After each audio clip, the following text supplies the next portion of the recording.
guys, welcome to the second episode of Paintbox, inspired by reptiles. Today we're actually going to meet a tarantula named Rosie. Pretty cool, huh? So I'm at the Storytime Cottage right now, and the good news is there's no more snow, but it's storming outside. I actually really like storms. Do you like storms? I really like storms, and it's raining. Everything smells really cool too. I think I need a few more blankets. Anyway, while you guys enjoy the show, I'll be here waiting. When you get back, we're going to read a book called The Mermaid's Egg. Pretty perfect, I think. I'll see you guys soon. Enjoy the show.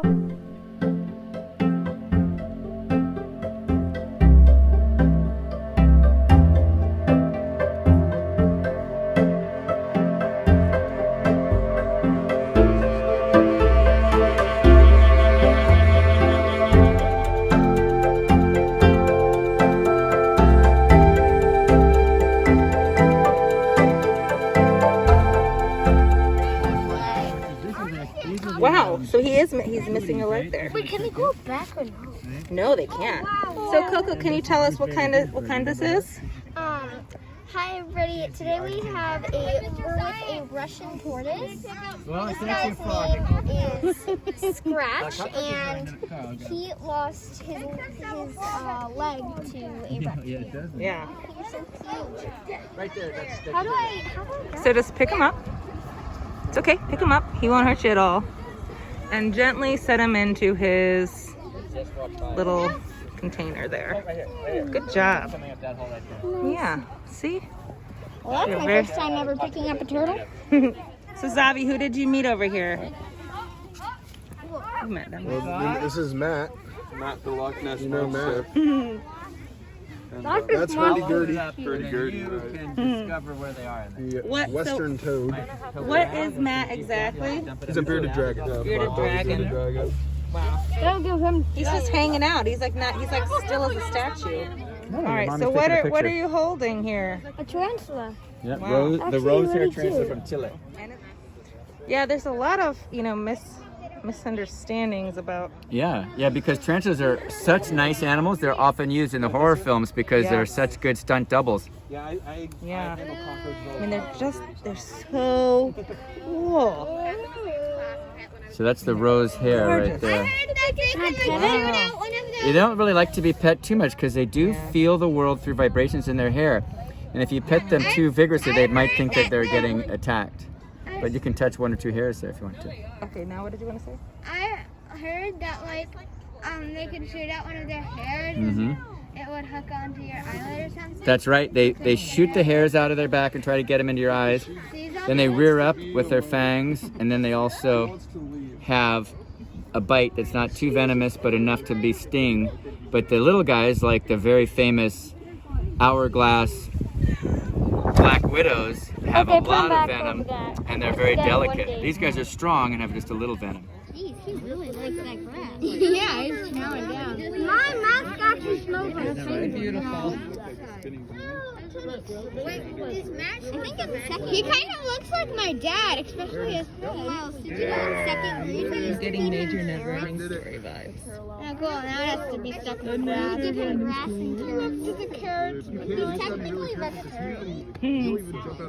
I wish I could like grass under his. Well, obviously, we're all connected, so we're all kin. We're all related from millions of years back to the redwood tree to maybe just a few million years back to the chimpanzee. I feel that connection really deeply, and it really comforts me to be with animals. And I really want other people to have that experience too and to be able to learn from them. So I started my career as a biologist studying animals when I was your age, fishing, camping, hiking, and then by coincidence when I was at the California Academy of Sciences, I started doing herpetology, studying lizards and snakes, and then working with kids, doing trips to turn them on to lizards and snakes. And then we started Tree Fark Treks 21 years ago as a rescue center to meet animals, do science and art, explore outdoors. But the very first trips were tide pooling treks to go explore in the oceans and see a lot of the animals in the oceans. And then the animals that were needing help because they're a little exotic and unusual started coming to the academy, and then they started coming to us, and then we quickly reformulated after 99 going out and exploring, to out and exploring and meeting animals that were rescued reptiles and amphibians. But to grow, this is gonna blow your mind, like a computer, right? You block her off. One itty bitty teeny weeny little. So, what is this? This is Blondie, and she's a Burmese python. So she's from Asia originally, but yeah, she's about 10 feet long, as you can see. She just had a big rat today. And, well, you can't really see it in her body anymore. It was a little lump that you can follow down, but it looks like she's already almost digested it fully. I have a question. How does it digest it? Like, where does the rat go? Snakes have super long they have super long guts, and they have super powerful enzymes, or like acid, like we have stomach acid. They have really, really powerful stuff that breaks down all those bones and fur and all that stuff. And and that's why they can eat a really big meal and then not have to eat for a long time after that. Look how flat he is right now. Whoa. So he makes himself flatter. So it's called surface area. He's increasing his surface area, which means the total, space that he has, because then he can absorb more sun. These guys are from the desert in Australia, and they love sun. Don't put him in my hand. Don't put him You in can my pet hand. him. It's okay. He's super nice. Can I pet? Yeah, he's not gonna bite you. These guys eat bugs, and they like greens too. They like salads and bugs. Look it up. What is this one again? This is a okay. Pac-Man frog. And they're called that Oh because my they gosh. open their mouths real wide and they'll eat anything they can fit in there. Wow. That's funny. You guys can hold him if you want. He's not gonna bite you.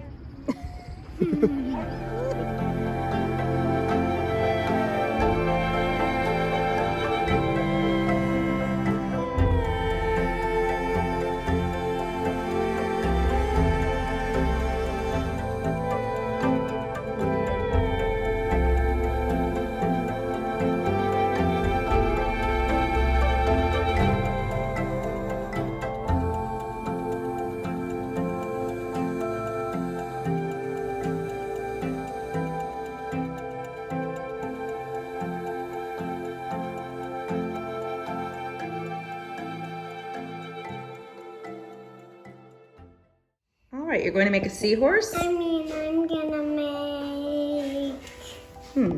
gonna make seaweed. Okay. Make seaweed. So get the green. This is Yeah. green. And also there's coral in the ocean. Do you know what color coral is? It can be What? lots of different colors. What is it?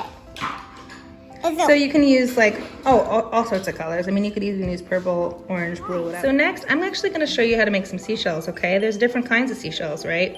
So you've got the one that's like this, where you kind of have it like this, and it's like a fan, and then you put lines in it like this. Oh, Isn't that cool? yeah. Mm-hmm. Banana shape. It's a banana shape. This one is. You're right. I'm gonna color it in a little bit, very gently. With crayons, what's so great is that you don't have to really press that hard once you're coloring them in. Now I'm also gonna show you how to make a starfish. In fact, I just noticed that in your hair, you have star hair clips. That's pretty awesome. So we're gonna come over here. We're gonna take this. I'm using my right hand today. Sometimes I like to use my other hand, depends. Some things I draw a little better with my left hand. But I'm gonna try this. I'm making mine kind of soft. You see how it's not pointy like a star, it's more soft? And then we put dots in it like this. Can you help me with that? Okay, I'll Thanks. help you. Thanks, I really need your help. Yeah, okay, so I'm gonna make, a black outline of a fish, and then I need you to color it in for me, please. Okay, I'll color it in.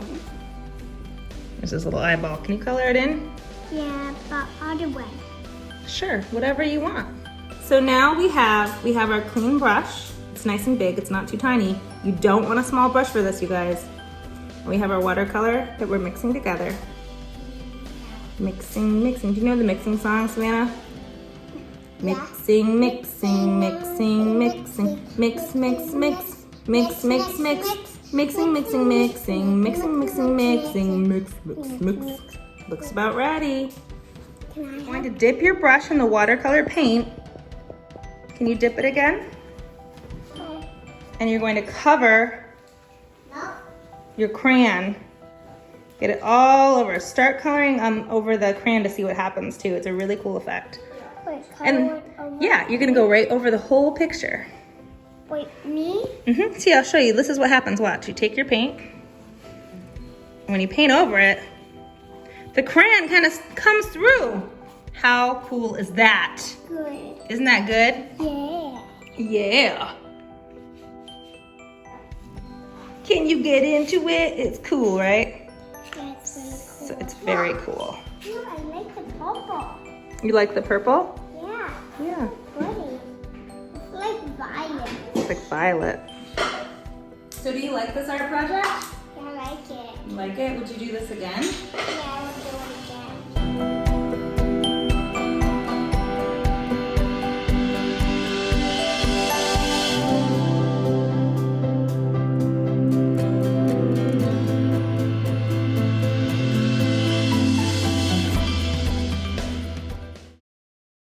PB and Jam, mischief at home. Oh, up. Oh, do, do, do. No.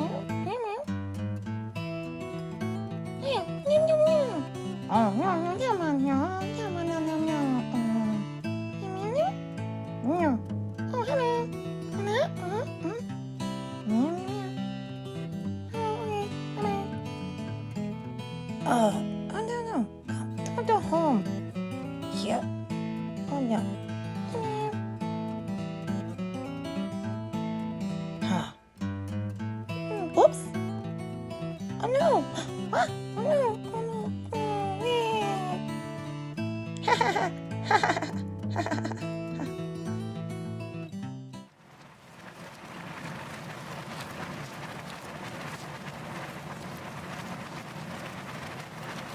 Did you guys have so much fun seeing the reptiles? Weren't they so cool? And a python named Blondie? Awesome. I'm reading a book today that is called Mermaid's Egg. And this is a story that I came up with many years ago when I was babysitting a little girl named Lucy one night. I couldn't think of a story until I got an idea about a mermaid egg. And then I just took it from there. So I hope you enjoy the story. And I'll see you back here when it's all done.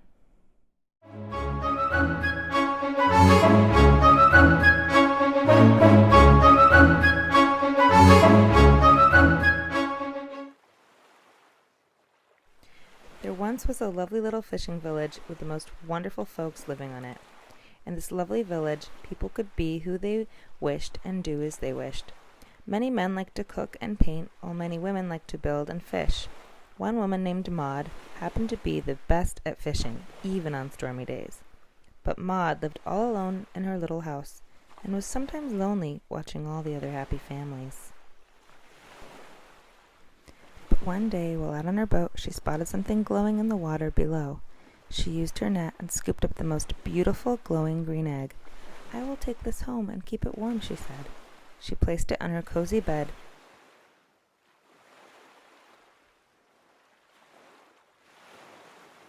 But soon it began to crack and move.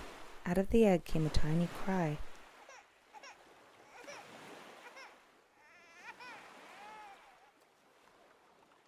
Maud could hardly believe her own eyes, as a baby girl with green eyes and green curly hair hatched out of the egg. Maud was thrilled as she swaddled and held the baby close. She knew in her heart that it was very likely this was a mermaid baby. Mermaids had not been spotted for over 30 years, so she was a special baby indeed. When her legs touched water, they magically transformed to fins.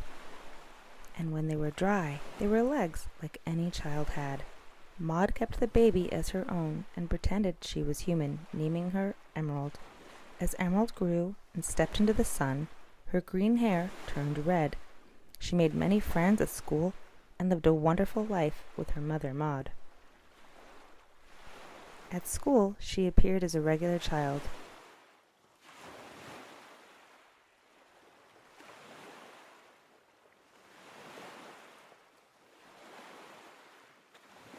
But every night, Emerald liked to sit in a bath and splash her fins around.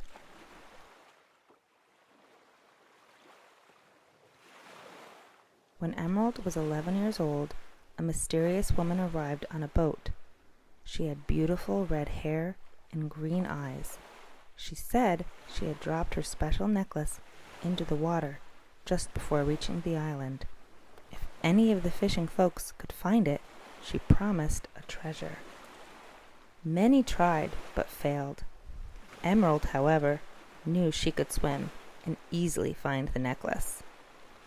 After hiding her true self, Emerald told her mother Maud she wished to find the necklace and get them a treasure so they could fix up their little house, revealing her mermaid secret to the village. Maud decided it was time, so Emerald dove into the water and turned into a mermaid, surprising all her friends. She found the necklace half buried in the sea floor and brought it back to the mysterious woman.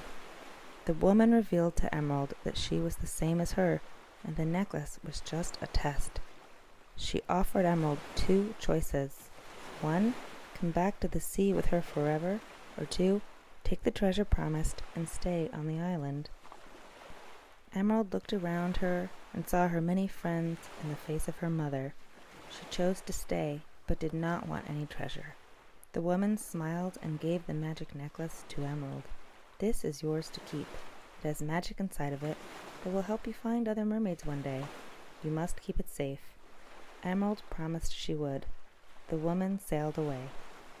Many wonderful years went by for Maud and Emerald, and when Emerald grew up, she became a powerful and beautiful mermaid, and used the necklace to explore the sea and meet other mermaids.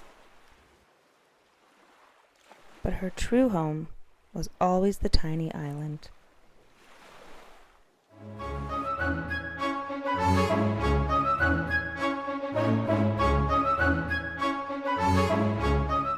Well, that does it for this week's episode, guys. I had so much fun making it this week. It was a blast. I hope you had a lot of fun watching it too. Now, I would love to see artwork from you and story ideas from you. You can get your mom or dad or guardian to help you email me personally at paintbox107@gmail.com. I would love to see what you have, and it might even end up on the show. I'd also like to say thank you again to my friend Savannah for doing art with me, and thanks for Miles for coming and hanging out with us at True Frog Treks. Aren't True Frog Treks just the coolest? If you live in San Francisco, you might even be able to attend one of their camps in person. Lucky dog. So I hope you guys had fun, and I can't wait to see you all next week. Oh, sing that again? That's a nice song. How's that go? Hello, hello, hello. Hello, is it me you're looking for? Is it see it in your eyes? Is that how the song goes? I can see it. No. Hello. Oh, really? Is that how it goes? Blah, blah, blah, blah, blah, No, blah, blah, blah. not that. Oh. Hello. Yeah, it was a #1 hit in the 1980s.